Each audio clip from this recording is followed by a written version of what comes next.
What's good, good people? Give me 1 second.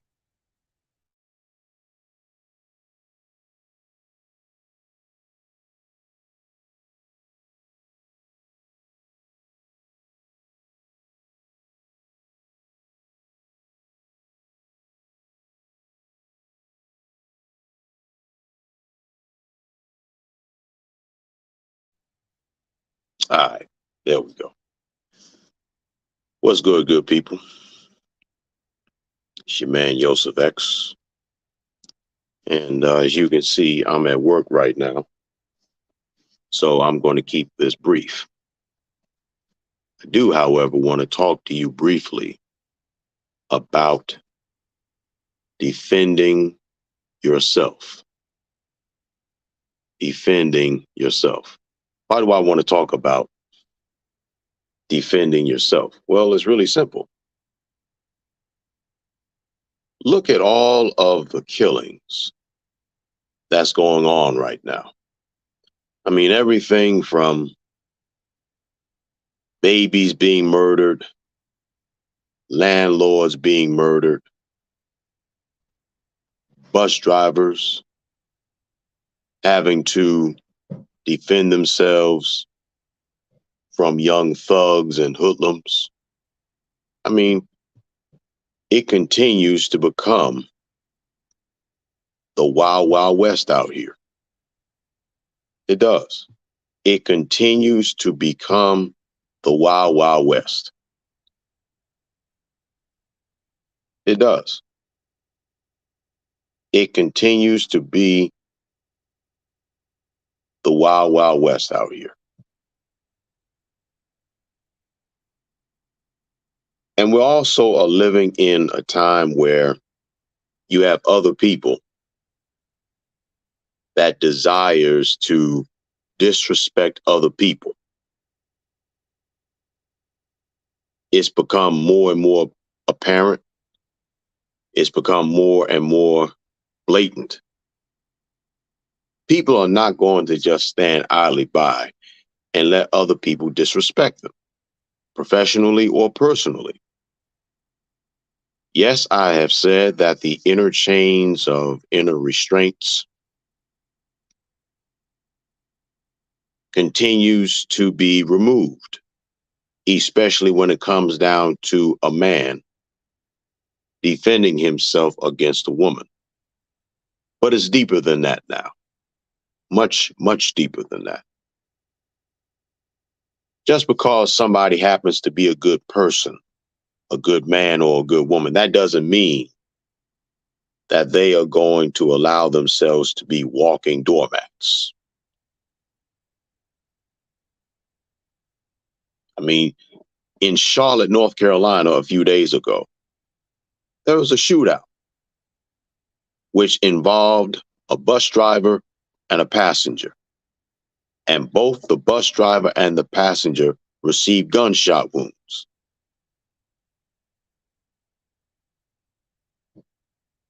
This country continues to turn into the wild, wild west. For those of you that tuned in to our Sabbath day service a few days back, I preached to you talking about don't tolerate disrespect.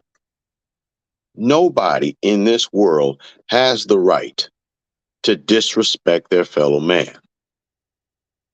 Nobody has the right to make somebody feel so bad, so low down until they make it their business, right? They make it their business.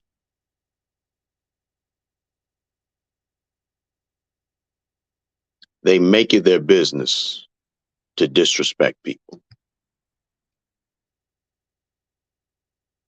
This is why I always encourage, and I am a strong advocate of self-defense.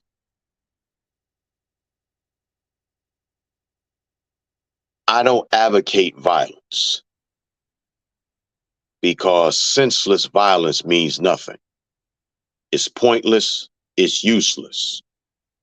But I am an advocate, however, of self-defense, because not everybody is going to share in my sentiments as well as yours, especially if you and I are like-minded in regards to the context of self-defense. I'm a firm believer that you should learn every aspect of self-defense as you should. Everything from hand-to-hand combat, mixed martial arts. I mean, even if it means you having to learn to get a firearm legally and not off the black market, and going on ahead and learning how to use it.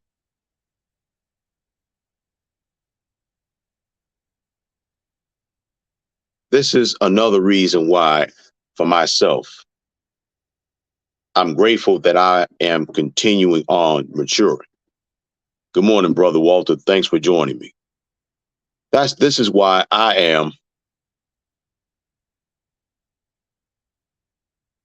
learning to still speak the truth, but to be more respectful and honorable and more humane in my delivery.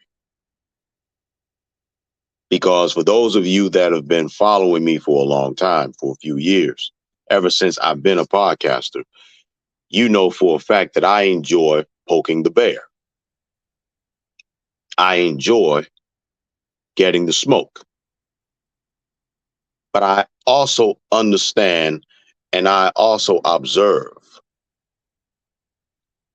that times are growing progressively worse, which means people are growing progressively worse, mentally, emotionally, spiritually, and otherwise. That's why I have to continue on using discretion. Now, discretion is not cowardice. Discretion is wisdom. And for anybody that even foolishly thinks that discretion is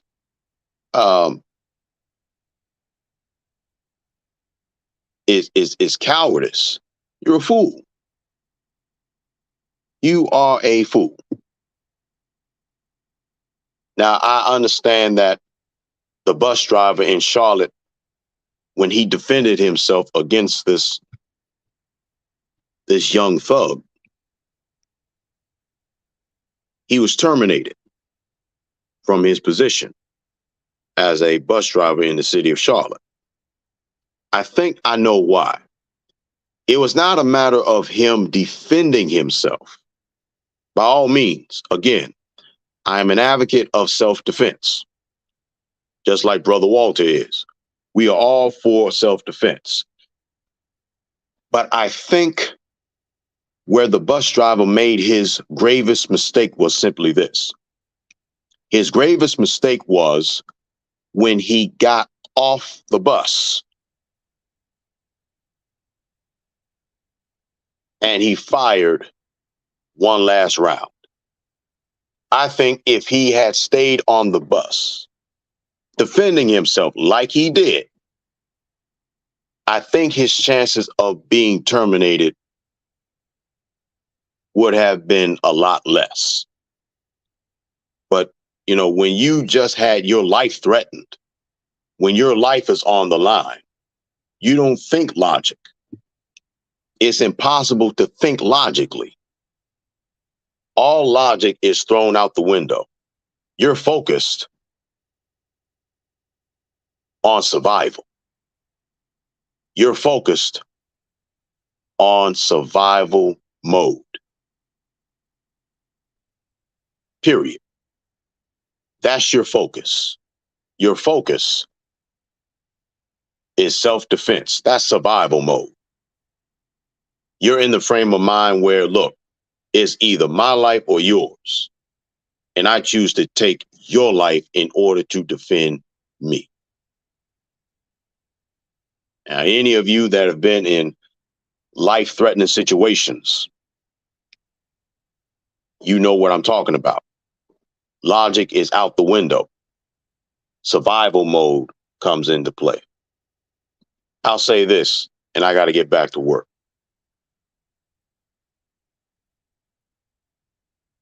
Being a good man, being a good woman, being a good person is not defined, realistically speaking, it is not defined as being a pushover.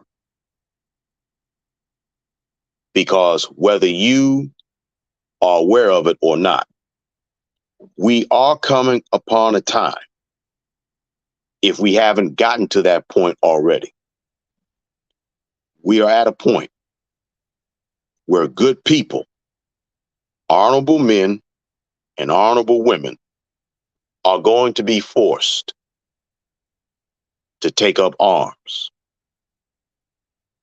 And they're going to have to tap into that mode of survival.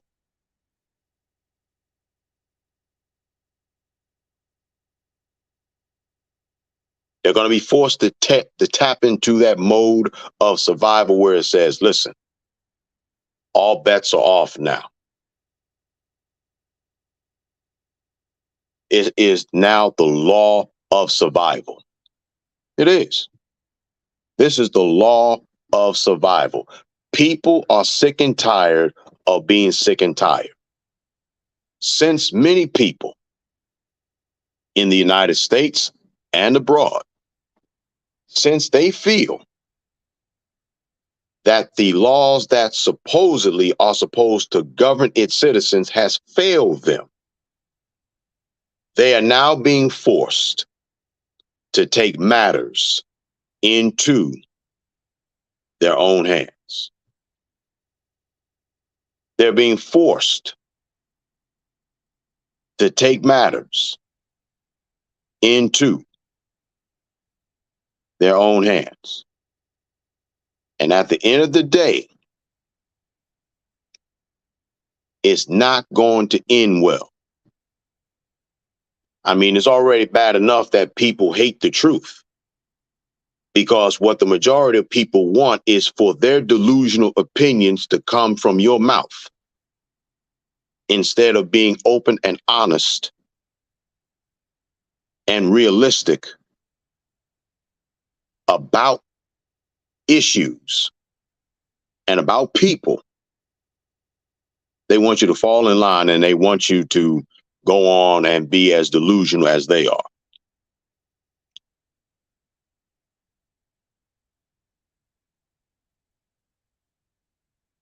This is why I am an advocate again. See, with all of the madness,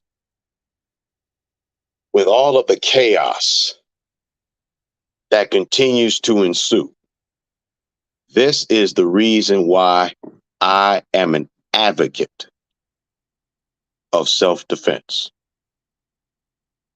And violence in this context should be the last resort, where somebody has pushed you to your limits of trying to live peaceably with all men.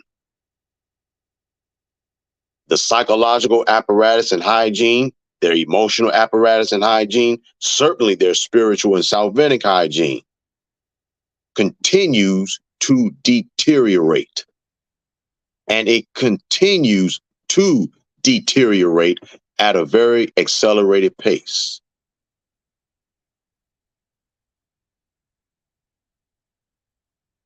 This is why I also say people aren't people anymore. People continue to wax cold when it comes down to being human. They're becoming more and more desensitized. Very, very, very dangerous times that we're living in. And preachers, you better start telling your parishioners, get into a self-defense class. In addition to that, hire somebody that is trained in hand-to-hand combat. You don't want your sheep being defenseless now, do you? I mean, that's just one man's opinion. But I'm going to get back to work. I had to share my observations with you. I had to, because I'm tired of seeing people, especially children, being murdered at the hands of subhuman animals and monsters that have taken the form of a human being, but they are anything but human. And so, with that said, I'm Yosef X. That's been my 2 cents. Just think about it. Things are not going to get any better, folks. And for those that does not believe in self-defense, you may want to get away from them very quickly. Why you got to use guns? You provoke and you poke the bear long enough, what would you do? What would you do if you were facing a life and death situation? What would you do? If you had a gun pointed at your head, what would you do? You would do everything you can to defend your life and the life of your children and the life of your husbands, your wives, your entire family. Think about it. I'm Yosef X, man. That's been my 2 cents. I got to get back to work. It's getting crazy out here.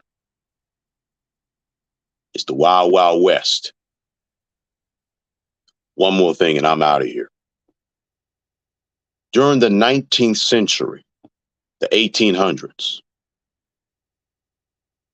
it is said and reported that the murder rates of Arizona of that time was much higher than the murder rates of New York and California of today. Yeah. In the state of Arizona, certain cities of Arizona, to be more exact, certain cities of Arizona had murder rates higher than modern day New York and California. That was during the 19th century.